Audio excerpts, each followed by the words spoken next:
Hello everyone. Welcome to the Career Development Foundation's third module on maneuvering. In Mod 3, we're going to have a look at the second step of the 4M model, and that would be maneuvering. If you remember correctly, the first step was meandering, which would be the equivalent to letting ourselves go with the flow if we were laying back in a canoe on a river with a current. And then maneuvering would be more of an active participation in this little endeavor and trying to determine its course. We're also going to have a look at what we call the structure of opportunities in an area and the forces that shape the labor market, or the demand and the offer of work in a particular area. And finally, you'll be asked to participate in two activities. The first, newspaper analysis, and the second, dependable strengths. Maneuvering, I would say, that is somewhat like its predecessor, meandering, except that this time around, as we're exploring the outside world and inside and then also exploring ourselves, we're being a little more strategic as we do it. And we're gathering more specific information and developing our skills or competencies and our relationships in order to be able to navigate in the way that we would like to, in order to be able to access the type of work or learning that we would want to. So if maneuvering is seeking out information and learning new things in a strategic way in order to access work or learning that we wish to access, well, we would do so in an area. And this area is often referred to in career development as the structure of opportunities. When we talk about a structure of opportunities in an area, we're referring to the work that is available to people within a particular area, whether it's paid or unpaid.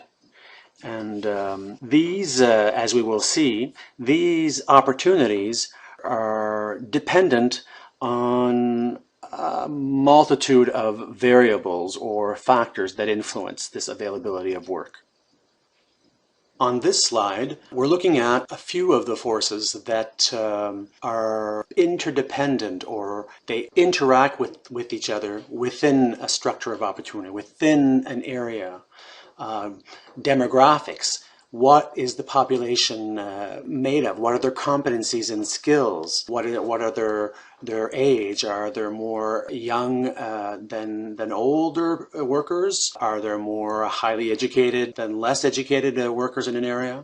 The economy, we can include in that the industries that are present in the area. So are there resource-based industries, tech industries, service-related industries, health industries? And is it an area where these industries are active and successful? Or is it an area where there is a lot of difficulty being successful at at doing business and then providing work? What are the political policies? Is government in support, or are they focusing their attention on a particular area and trying to improve the labor market? Or are they unable to do so for lack of funds, or it just does not seem to be a priority? Training and education opportunities in the area. Just like in trade, you know that the trades, there is a significant portion of the trades that require a classroom setting, as well as a place to do your apprenticeships. Are those opportunities in the area? And social trends. Social trends can also have a significant impact on the labor market within a structure of opportunities or within an area. Some examples are the tech industry and how they've made it possible to work 24/7 because of our reach around the globe.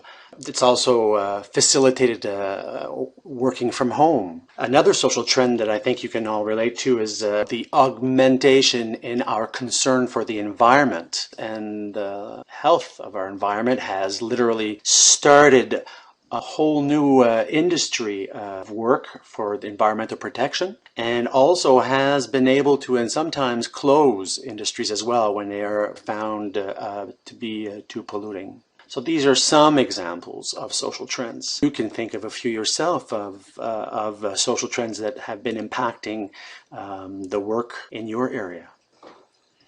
So now that we've had a look at the structure of opportunities within an area and the forces that influence the labor market, let's go back to meandering as it applies within a structure of opportunities. What does being strategic mean? It means recognizing these forces and paying attention to how these forces are influencing the labor market over the mid and long term. So what is available today may be not available of work or as work later on. So which are growing industries and which are industries that are diminishing.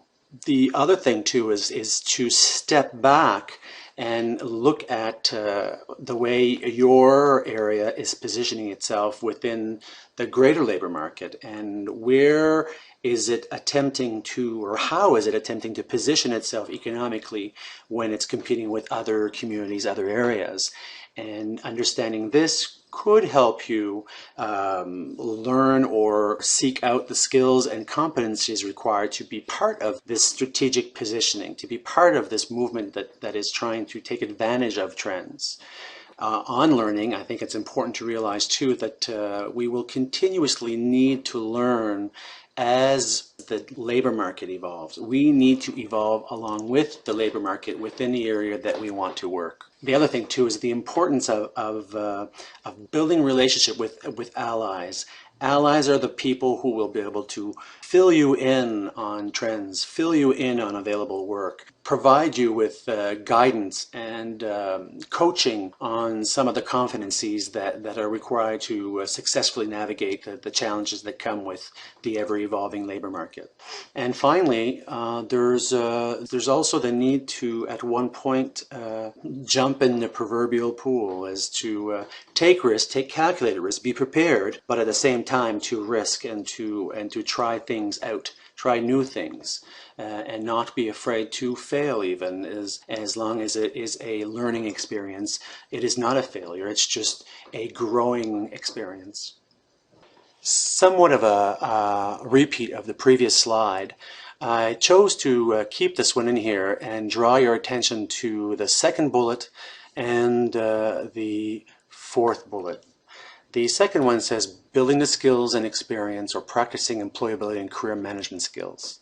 So not only, as I previously said, that it was important for us to continuously adapt and learn as the labor market evolves, but also our ability to be able to seek out new work, such as in finding out where that work is, and applying and going for interviews and maintaining work, how to grow within your job as it evolves. So does the job. All those career management skills are things that we need to feel comfortable that they are part of our toolbox.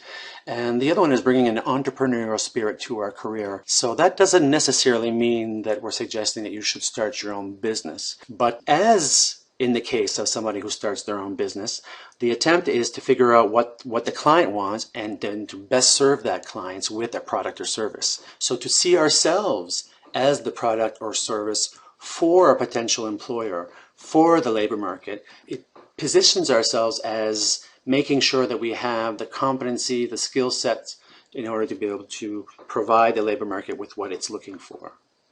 Now that you've watched this narrated PowerPoint, I'm going to ask you to read an article on the structures of opportunity, or the opportunity structure. You'll see, I think, that we refer to it in both ways. Also, complete the two activities I spoke of at the beginning of this module, the newspaper analysis and the dependable strengths. And finally, I'm going to ask you to join in on 2 discussion forums.